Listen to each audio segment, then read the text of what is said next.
Our first panel today is going to be on funding your creative project. And we are very happy our speaker is an internationally known thought leader when it comes to funding, when it comes to information technology, when it comes to branding. And so without any further ado, I'd like to welcome Matthew Lesko. Thank you. Well, thank Brian for having this. I mean, right in my hometown. I just live down the street here in Kensington. So it's great to be here. And I see this is like school yet. Nobody wants to sit in the front row. I was like that. I was always hiding. I hated school. And I was thrown out of school so many times. I was flunked out of high school for 2 weeks. And my dad remarried. So my stepmom, who was new, we kept it from my father for 35 years. I would pretend I'd go to school every morning. I'd drive my younger brother to school, drop him off, and go hang out at the gas station. All the week. But what was frustrating to me is I wanted to be like you guys. I wanted to be an artist. Man, I just envied artists so much. Because you know what you have to do in life. The rest of us are all going around in circles. What the hell are we going to do? I'll try this. I'll try that. I'll try everything. And that's, but I didn't have any talent for that. I couldn't write. I couldn't take photographs. I couldn't paint. I couldn't dance. I couldn't sing. All those things that were traditional to artists. That I just thought, does Picasso worry about what he did every morning? No, he knew what he had to goddamn do.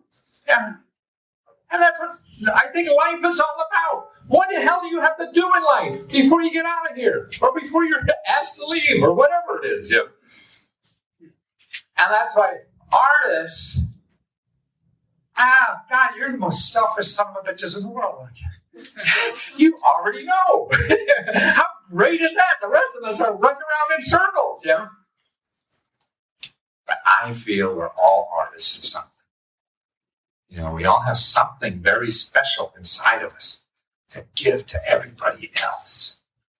And I didn't know that, until I failed everything else I was doing. And that's why I just envy. You guys know what it is. And I think now in our history of mankind is the easiest time to be an artist than ever. Financially, too. And that's the way the world is going. The world is now what they call a gig economy coming. The data show that about a third of us now work freelancing or gig, not a traditional job. So that's why artists, it's a natural for artists in the gig economy. Because anything else, permanent, you got to work 9 to 5 or whatever. It's hard for an artist. Man, you got a project to do, you work, you don't work, or whatever. That's what happened in the gig economy now. There was a wonderful series, actually a big feature in the New York Times Magazine about 6 months ago about this. And what we said about artists, the data, I don't know if you remember when we first came with music, we're at Chuck Levin's about music, and when they first started downloading and sharing files on music, Napster. Anybody old enough to remember Napster? Okay. Okay, that was the first time. Okay, and we had people going to Capitol Hill saying, you got to get, these people are stealing music, and it's illegal, and everybody should go in jail, and things like that. And he said, they're going to get rid of all the artists. And actually what happened is the only people we got rid of was Sony Music. All the big companies that were selling music. Now there's really more artists in our country now than ever before. And they're able to put together lives to make their art happen because of the gig economy. You don't have to get a 9 to 5 anymore. You can work for Uber in this town and make 40, 50, 60,000 bucks a year. Part-time, when you want. You work for a cab company or you work for delivering pizza for somebody, that sucker wants you 9 to 5, or whatever, 5 to 9 or whatever every day. And if you're not there, with this gig economy, it's easy. You have a phone. Oh, you have somebody's business card. That's okay. Thank you. And you work when you want, for the price you want, whatever. And now they expect, and the data is fuzzy, but at least in 5 to 10 years, at least half the economy will be that way.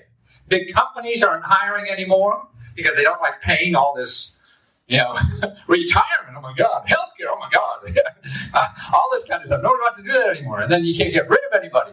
So it really becomes, interesting to large organizations that traditionally hire people to do more on the temporary or the gig economy, as they call it. That's really freelancers when I grew up, the same kind of thing, And that's what's going on. That's why now it allows more of us to, find out what's really inside of us. And I start telling you about what my art. I didn't realize what my art is. My art is getting up on stage and making an ass out of myself. And when I was in school and doing that, I would love to go to the front of the room and get the whole class to laugh and all this kind of stuff. And I was thrown out of school for that. So I thought this was bad. I had to wear a charcoal gray suit and a button-down shirt, and all this kind of stuff. And I had to get an MBA and do it like everybody else told me. And the neatest thing that happened to me is I failed at all that shit. I failed at my first 2 businesses. After I got my MBA, I went to American U and got the government to pay for it. And I had a software company back in the 70s. I had a computer science company. My MBA is in computer science. And I had a software company that failed in 1977 or whenever the heck it was. I was the only person in the world who failed, but thank God. Because I had found what was inside. I haven't worked since 1978. Everything I do, like here, what is this? Whether it's, I'll come here on a camel, you got 3 people, you got 100, you got thousands or whatever. I want to do this stuff more than anything else. And what could be better in life than you to have something you want to do more than anything else? Because I think the object of life is giving. How much are you going to give the rest of us before you die? Right? So if you're doing something in life that you sort of don't like, how much can you give? Right? Because you're thinking about something else. You're playing golf or whatever the hell it is. But you find something you really think you want to do more than anything else. What can be better than that? Now the trick is, how do you find that, finance that? And so now you have something as an artist to give the rest of us. And what can be better than that? And you'll do it till midnight, right? All you artists, you'll see them. Would you do a customer service job for 20 hours or something? No, you can't wait till 5 o'clock and get the hell out of there, whatever it is. To me, life is how hard you can work. That's what I said. I want an easy job. Man, that's stupid. That's sort of like, you want to play basketball against a 5-year-old. It's easy, right? You're going to win. Yeah, that doesn't matter. That's not fun. That's not growing. Because we want to grow. How much are you going to grow? That's the important thing. That's what artists, you always know you have more to learn, more to do, more you have to grow. That's why if you're working for I can't wait to get $1 million. Then what the fuck do you do when you get it? Get 2. It goes nowhere, forever. But man, you're trying to give part of you. I was talking to a young woman. What happened? What happened to the painting? That was a photo. See, I thought it was a painting. It was so vivid. I could see in her work. The other works I looked at, wrong with that. She won't even tell me if it's paper or not over there. That just a share, and that's what we're like. Here, the suits. I used to dress very expensive. Oh, by the way, funky is cheap. I used to wear real expensive clothes. Just about, actually not about 20 years. I used to dress very expensive, real expensive suits, shoes, and all that, because I was a bit of a clothes horse, And when I started wearing this, this is me inside. This is me when I was 12 years old. I was thinking about this. Didn't have the courage till I was in my 50s. That's what I mean. You as artists know what you have to do. You have such an edge on everybody else. Everybody else is trying to show off with some crap they got. Well, I got a bigger car. I got a bigger house. I got a bigger wallet. I got a bigger... And they're not growing inside, are they? Because they don't even know what the hell to grow inside. They're growing outside. Oh, I guess I work for a bigger house. Oh, then a bigger one. Then I live in a hospital or something. If it's not big enough. And that's what's cool about you guys. You know what you have to do in life. And the more you spend time on it, the better you're going to be at it. The more you can get. And it's like loving in our personal relationships. I see no difference at all in a personal relationship or your talent. You want to give as much as you can to somebody else, right? In a personal relationship. And that comes from the inside. We're all told about what the outside is. Oh, do this. And because we're all insecure and don't know what the hell to really do anyway. I mean, see, to me, why wear the question mark suits is I'm scared as hell and I have no idea what I'm doing. And I want everybody to know that. Because I think everybody else is the same way. A lot of people don't act that way. Because they get more money if they pretend they know. That's how experts make a living. They pretend they know the answer when they really don't, so they can charge a lot more. We're all guessing. But if I have more people, admit they're guessing, that seems like, sort of like let the air out a little bit. If we could struggle through this life together instead of trying to pretend to somebody else that we know the answer. But doesn't seem to work that way much anymore. So that's what the suit tells me. I want everybody, I walk down the street, I'm scared as hell, I don't know what to do. And what happens to this is it attracts people I know I'm going to like. If you like this is me inside, I know I'm going to like you. So it's easy. You think I'm an asshole? Fine. You don't think this is cool? We're probably not going to get along. We're saving each other lots of time. And I belong to some very fancy clubs in the area here, and people in 35 years haven't said hello to me. They just don't know what to do.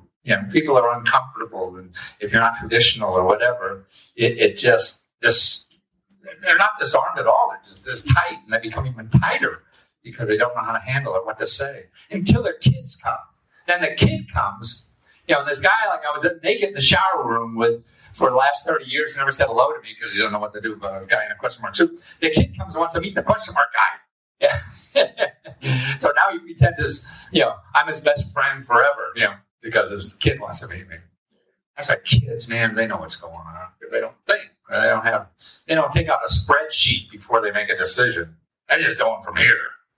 That's right. To me, the older I get, I feel your heart is smarter than your brain. I mean, you want to use your brain to make decisions because you don't want to go off a cliff and things like that. But nobody really knows. And that's why I think love is helping someone else do whatever they want to do. Because they're all guessing. I mean, I grew up in a family where we try to manage everybody. I'll tell you what to do with your life. I know what's good for you. I mean, to me, that's idiotic in ways. It's sort of thinking that you don't think about your life at all, you dumb shit. What do you think I'm doing that for you? You're thinking about it all the time, aren't you? Everyone's talking about thinking about our lives all the time. So what gives the right for anybody to tell anybody else what to do with their life? We're all struggling so much. And that's why I think the only way to get through this stuff is to count on failure. If you're not counting on failure, then you'll take all this advice. That's not going to work. And you'll blame the idiot who gave you the advice when it doesn't, and you won't learn from it. But if you just count on failure, man, then you're going to learn from it. That's sort of, you're all artists, you know that. You have an idea to do something. And, well, you told me you have 5,000 pictures, right? How many are up for a Pulitzer? Right. I mean, I've written 100 books. 10 have made money. 10. That's it. That's something I spent my whole lifetime doing. Thinking about it every second of my life. And I'm only right 10% of the time.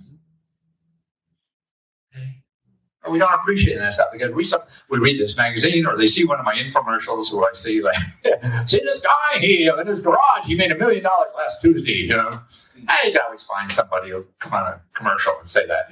Probably did, but that's lightning. The rest of us have to work like and the only way to do that is to fail a lot to find out what really works. And the only way I think that you're going to get through to fail a lot is by doing something you really want to do. Because it's like a bad date. You know, if you're out with a bad date, you know how, man, you look at the clock at, 9:30, it feels like midnight already, right?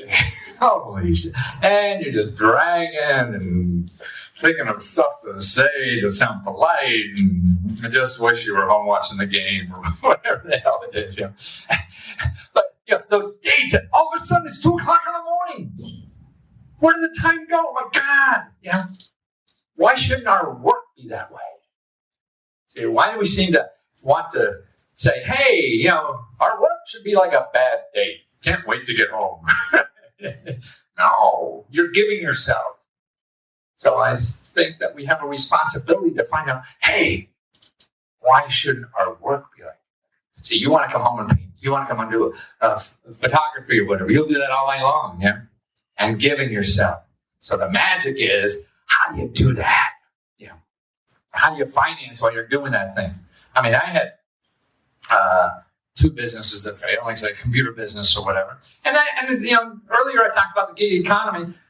I really believe in that now because there's so many alternative ways of making money that you could do part-time, full-time, one-time, or whatever.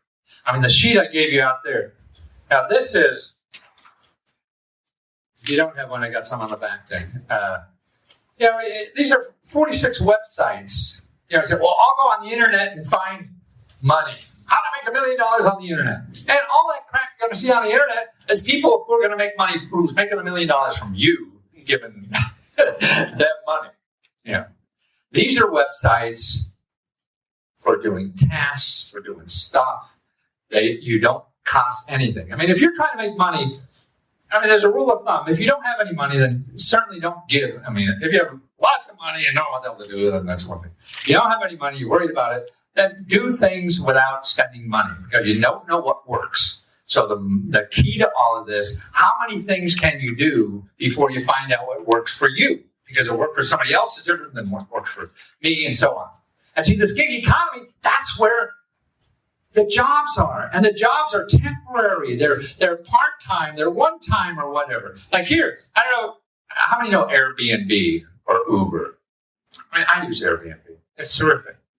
This is a set of hotels. You go to a city anywhere in the world and you stay at somebody's house, in a room or their apartment they're not using or whatever. Like we have a condo downstairs town in Adams Morgan.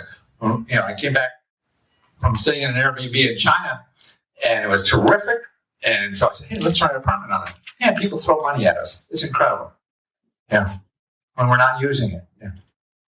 And they do all the work. See, with these platforms on the internet, if you have a business or want to do something, even as an artist or whatever, the platform takes care of the insurance, they take care of the money, and they just take a small percent. If they take 10%, that's a lot. And that's why all the stuff you're thinking about being independent and working or whatever like that, it all goes away with these platforms. And most importantly, it's marketing. So if I'm on Craigslist trying to tell you I have an apartment in town, I'm doing all the marketing, right?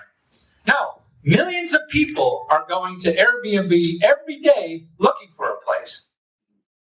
So, why go up and down the street, looking for who needs a photographer when you're on a website that's all people coming all day looking for photographers, That's what you want to be. It's marketing. See, any business is easy. It's getting customers that's hard. The rest is a piece of cake. You don't have to worry about your accountant. You keep if you keep a checkbook, you're an accountant. Money comes in, money goes out. When you have no more money, you're out of business. So it's easy. Everybody will try to make it complicated for you. You don't have to. And that's why these platforms even make it less common. But Airbnb, this is typical. Now, the Airbnb is like 5 or 7 years old now. That's it. They're worth $25 billion. What the hell is a billion? I don't know. But, or $25 billion. Okay, now to put it in perspective, Hyatt hotels. They compete with Hyatt hotels. Should I stay at a Hyatt or at Lesko's condo, in Adams Morgan? Hyatt Hotels is worth $10 billion. So Airbnb in 5 or 7 years is worth 2.5 times Hyatt Hotels is already. And Hyatt's been around 50 years or more, something like that. Okay. How many employees does Hyatt have? 80,000. 80,000. How many employees does Airbnb have? 2,000. 2,000 employees. That's it, versus 80,000. And they're worth 2.5 times more than Hyatt. See, this is where the economy's going. So this is where the money's going. Where the money goes, that's where the economy goes, that's where jobs go and everything. Okay, so they only have 2,000 employees, but 1 million people are making money off of it, like me. And actually, I just read in the paper today, it's 2 million, not 1 million. They have 2 million properties. Hyatt Hotel has like, I don't know, a couple 100,000 rooms, if that, maybe 150,000. Airbnb has 2 million rooms. They don't own any of it. All they have is a platform. It's technology that's driving all this new stuff. Anywhere you think. So there's ways, there's even a new way to make. You find people who have extra rooms they're not using or apartments they're not using at home. Hey, I'll put this on Airbnb for you because it's a pain in the ass. It really isn't, but somebody who doesn't know it, they think it is. Just like shine your shoes. We're all in the shoe shine business. Anybody could do it. Shine their own shoes, right? For $5, I could go and get, it's CVS and get shoe polish for the rest of my life for $5. Yeah, but I go to a shoe shine place and $5 I get it done once, right? And I'm just too lazy or who knows what. So that's what we're all in, to me, is the shoe shine. So you find people have that, hey, I'll put it on Airbnb. I do all the work, the hustle or whatever to get it on. And you split the money with them. What does it cost you to do this? Zip. Absolutely nothing. And this is the new stuff. See, what's neat about new stuff, it grows. In 5 years, you will need a PhD in Airbnb selling or some bullshit like that. When I was teaching computers back in 1976, I was teaching computer science at UDC when it first opened up. You know UDC? Yeah. And I was taking the same course at American University. So I would keep my students one class behind what I was learning. They couldn't hire anybody. Nobody had a bachelor's in this stuff back then. And I've been hanging around computers forever, even back then. So that's what it was like. So that's what's fun about the new stuff. Now they want, you got to have a PhD from MIT to do this. Now, it doesn't. That's what's so neat about the new stuff. Uber, look at that's the other one. The Uber, that's the taxi cabs. And even though there's a lot of things that saying, these people aren't going to stay long. No, people like it so much. And there's a lot of fat cats that make a lot of money on that. So they can do the lobbying to get this changed. But more importantly, people seem to like it more. So in the long run, we have to protect the things we're screwing over. And so there's a change going on. But Uber, that's another company. That's worth $50 billion. That's worth twice as much as Airbnb. $50 billion. And that's only been around 5 years. They own nothing. They're worth the same as Hertz and Avis. No, Hertz and Avis is worth less than half of it. Half of them. Put Hertz and Avis together, they're not even half the value of Uber. And they own hundreds of thousands of cars. They have hundreds of thousands of employees. And what does Uber have? 2,000 employees. That's it. But in this town alone, and I've interviewed them, and I've seen them, people working part-time and making 30, 40 grand a year. Oh, photographer, by the way, photographer. Airbnb. The guy came in, first of all, you put your place on Airbnb, they take the photographs. But I remember looking at all these photographs, oh God, I can't take photographs that good. They're terrific, So we put our apartment on there. Photographer comes down. He takes the photographs at home. It looks like the Taj Mahal, Didn't get any cockroaches or anything, And they had those out. Anyway, but he was getting $75 to come for an hour and do this. And he was doing 10 that day. Wow. He was a full-time government employee in IT somewhere, and this is what he was doing on the side. See, now, who would have thought that if you're a photographer, wow, you could do this. $75 a pop. And I can't use them. I can't take them off there. They're only or Airbnb. Yeah. So for Uber, I've talked to people, again, government employees working full time and doing this on the side and making $30,000, $40,000 just part time. Yeah. Full time, they say up to $90,000, and it depends on the city. I don't know. I never heard taxi cabs. 35 grand is what a full time taxi cab driver. And if you drive for a taxi, they want you like 10, 12 hours a day. Here, you decide anytime whether you want to work or not, because it's all part of this crowd sharing thing. If you're not there, it goes on to the next person. Whoever grabs it. So you click you're on your iPhone, and so the jobs will come around or not. They don't care if you're there. You don't care. You want to have a long, little tryst in the afternoon for 3 hours or something. You don't have to tell your boss where you are. You just don't log in, man. Everybody hates their job, right? I know lawyers where I live, make $1 million a year. Oh, it's just painful for them. They're going to work every day. Why the hell do we live this way? I don't know. It's nuts. So now and part of and I think a lot of our illnesses are that, because attention, if somebody's controlling your life, and that's why we have divorces. Somebody's controlling your instincts. Know enough that this is not healthy for you inside. And work is that way. If it's not healthy for you, we don't know how to get out of it. We don't know our options. That's what I think life is. We don't know our options. We think, okay, I have this, or I can't find. The old way of knowing is over, and Google is worse. I'm talking about the economy and everything. Look, Google sucks. If you're looking for help or money to do something or not, no. It is if you have credit card problems or whatever. Yeah. Okay. If you have debt problems or whatever, you go and Google debt problems, you'll get 150 million websites. Okay.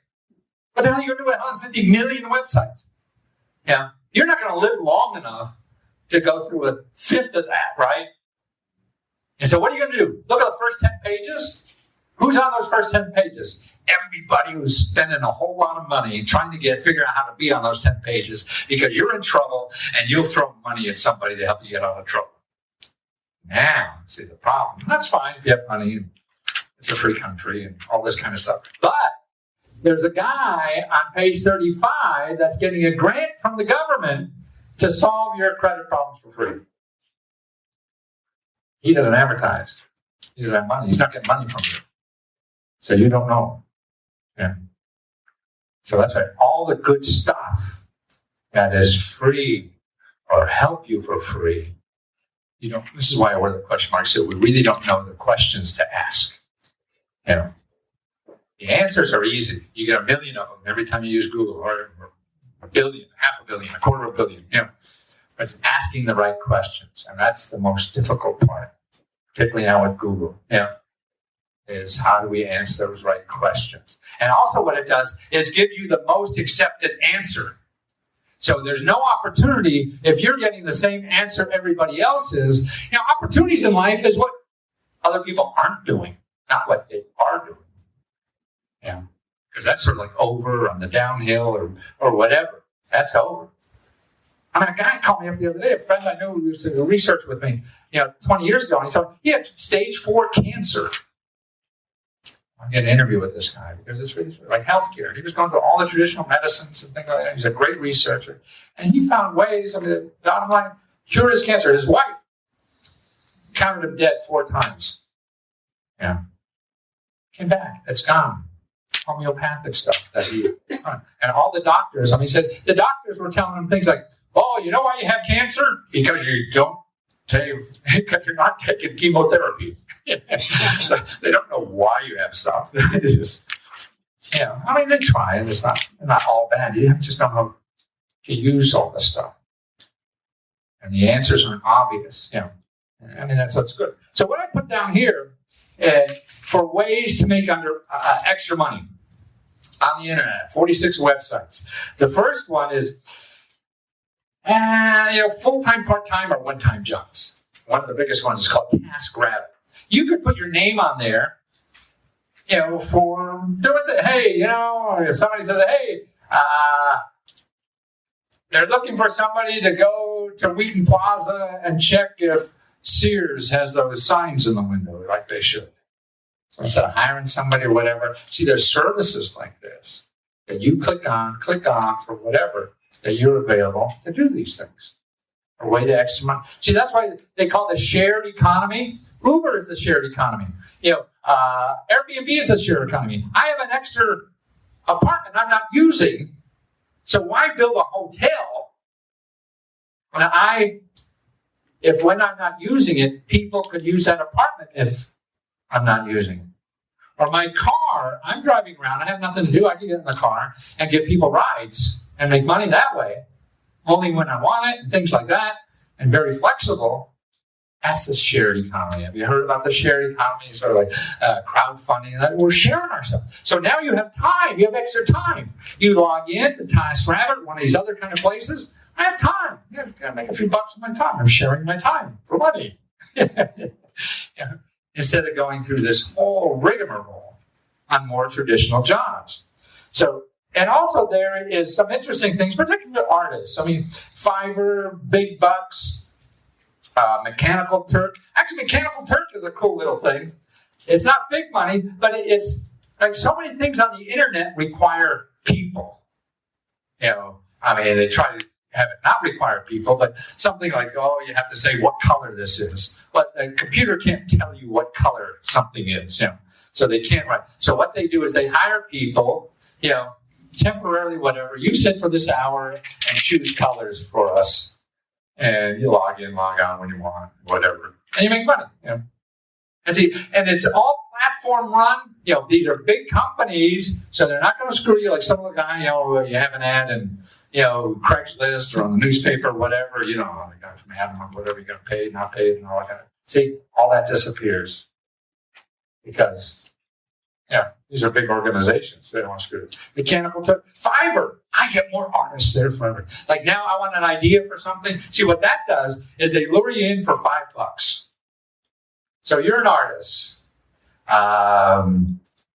Is that your art there? That's right. And that's commercial kind of stuff, right? So you want to do something. T-shirts. I was looking for T-shirts, okay?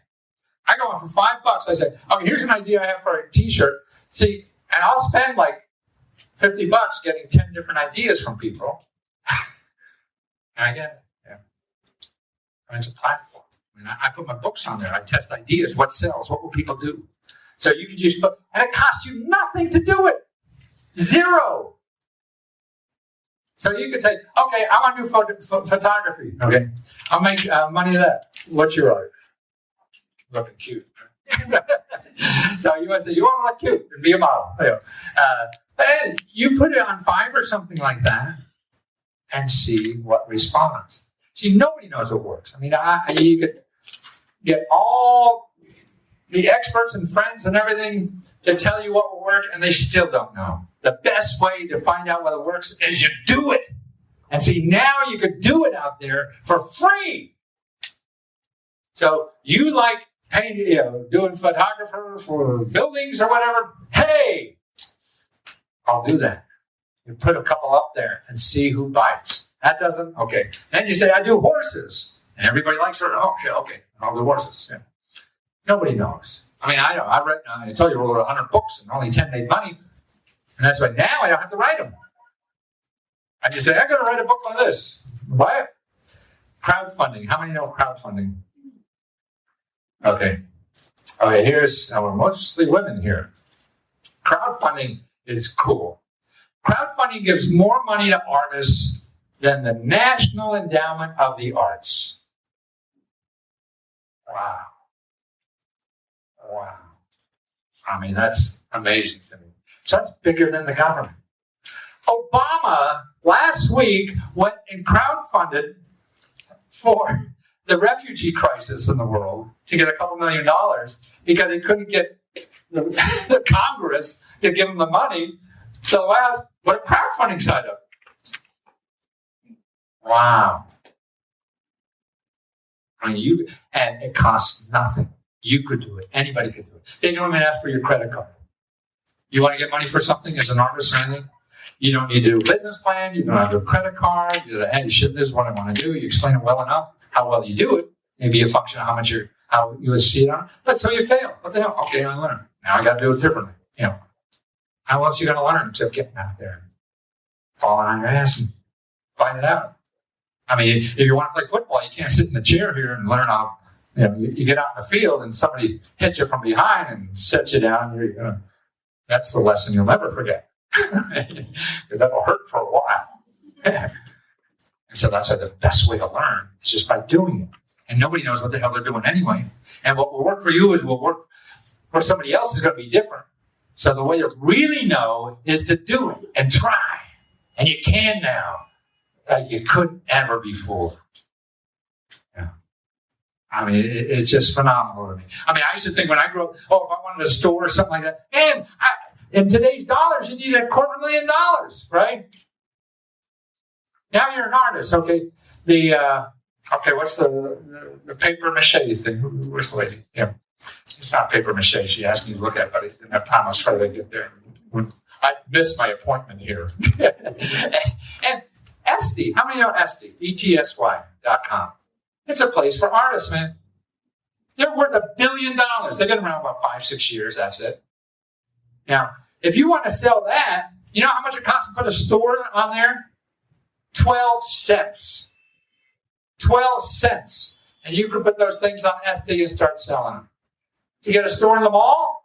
They probably want $1 million in the bank, because they charge you $300,000 or something, just to start. 12 cents. Wow. That's what I mean about what's going on in our life. It's really made, it's a natural for artists. And Amazon just started to compete with them. They have something called Amazon Handmade. Amazon is the biggest goddamn retailer in the world. Walmart is closing stores. This thing is over. I mean, you haven't been this old store nonsense. Yeah. They're delivering overnight. They're going to deliver in hours now. And actually, Uber has one of the things here. Uber has a thing you deliver. Stores want, so they buy locally now. What Uber does, your local store, because now I could buy from Amazon and get the stuff tomorrow. I mean, I'll get it the same day in some places. And when they start doing the drones delivery, it'll just be a few hours. But now what they're doing, Uber for your business. So Chuck Levins now. Okay, I want to do, get a trumpet for my kid. Well, you go online, and the Uber lady comes, gets the trumpet, and delivers it to you, all within hours, as they're driving around like taxis, waiting for stuff to do. Okay. So all this new stuff. I mean, the old stuff's not going to go away forever, or maybe it's just going to get smaller and smaller. The other stuff will get growing bigger and bigger. And that's what's fun, to be on something. It's sort of like a wave. You want to be in that wave after it hit the beach and it's coming back? Or do you want to get it as soon as it crests, gets big, so you can ride that sucker? And that's when you don't need the credentials. You don't need all this other stuff, that the old economy does. And the new stuff. So crowdfunding to me is the hottest thing. I talked to I talked to a woman at Etsy just yesterday. I interviewed her, and she was a wife of a Marine in Okinawa.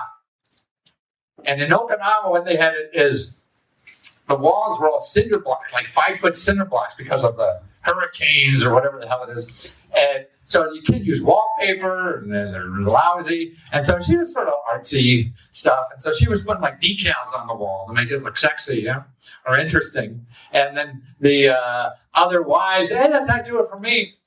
But she was also a school teacher. And then somebody said, well, I'll pay you. So then she put it on Etsy.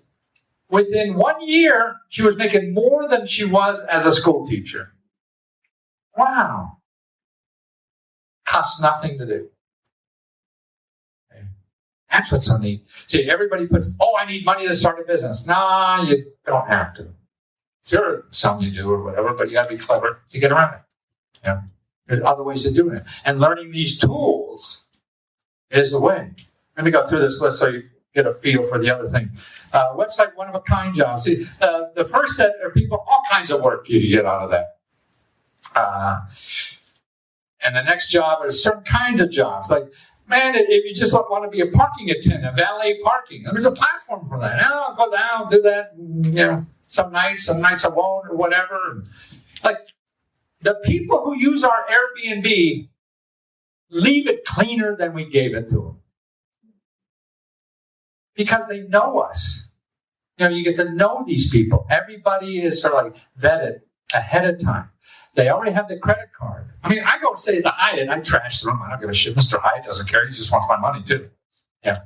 But here it's like staying at your in-laws' house or something like that. When we stayed at Airbnb in Shanghai, man, we cleaned it and everything. And because the people are so great, they helped me. I mean, it was the concierge was just telling us about a restaurant he's getting a percentage from, right? The lady who was, apartment I stayed in, and she got me places to speak. This is in Shanghai. I worked for months ahead of time trying to get interviews with app developers because I was developing apps, and I got a handful of nothing. Told her what I was doing. She got me one speech. From that speech, I got interviews coming on my ears for 10 days. Yeah. So it's just a different experience. That's why I say people say that the computers is making things more remote. No! I think it's bringing people together. And I don't give a shit about Hyatt Hotel, or Mr. Hyatt, or whatever. This lady, we have dinner often with the people who stay at our place. I mean, they're so interesting. And it's really cool. And it's happening, and it's there. And I think it's so much fun. So the next group is, like dog. Okay, dog vacay. You like pets?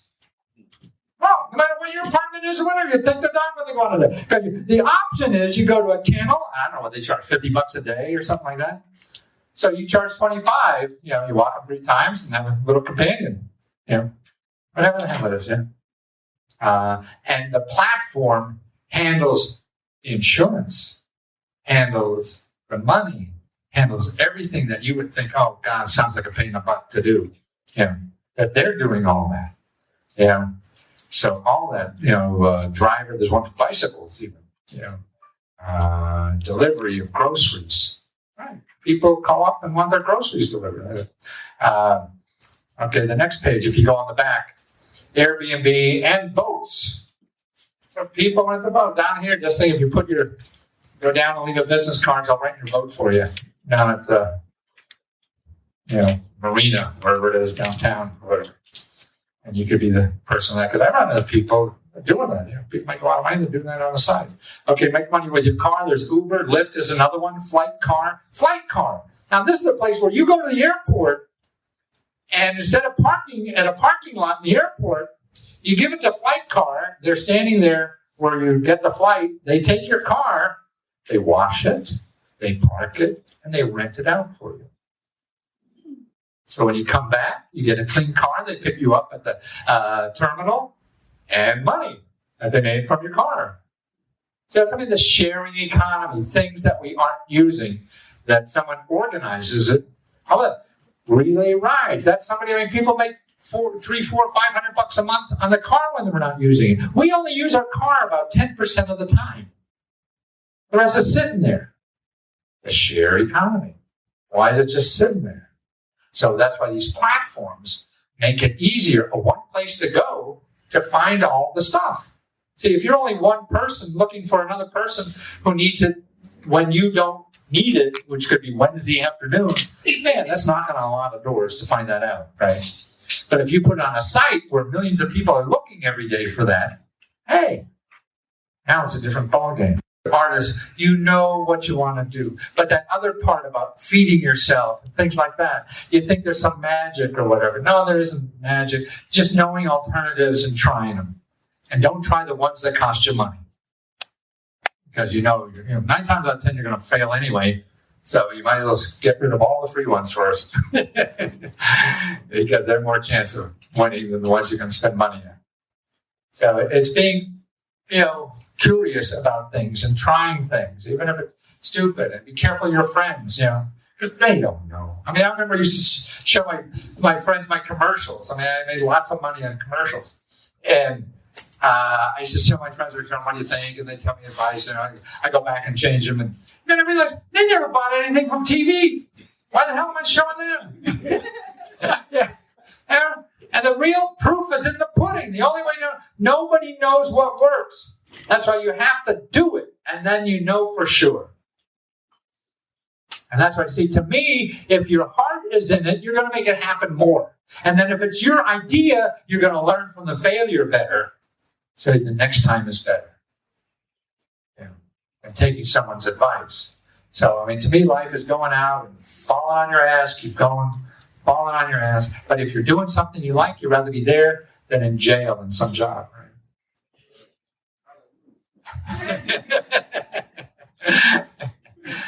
Any questions? I can give you a phone number for anything. Tell me what you want. Somebody tell me. How many have student loans? Okay. Don't reply to any ad of people going to help you with student loans. Okay? No. Call 211, says you need help with student loans. Because most of those that help you are going to tell you about charge you $300-400 to tell you about a government program. So you might as well find out for yourself. If it doesn't at 211, call your elected official. Everybody knows you have trouble with student loans. Everybody's got student loans. What you have to know is your alternatives. And the government is the best thing because that's who you know the money to. And they could help the most. And so call your elected official if you can't find the help. But don't answer an ad and help student loan. Because we have more student loan debt out there now than credit card debt. So people, the sharks are out there. You get money from these people. We have trouble. They'll solve your problem. They love to. Come on, question. What else? Anyone? Yes? You said STU. ETSY.com. Etsy. Yeah. Is that how you spell it right? ETSY? ETS. Actually, it's on the list. I think. It is? Yeah. Yeah, okay. Yeah. And then Amazon has one now, handmade. Yeah. And see, that's why you want to start a business. Don't go to get some package for $500. Man, no. You're going to have to go get a customer anyway. That's the hard part. Okay, well, thank you so much. Pleasure.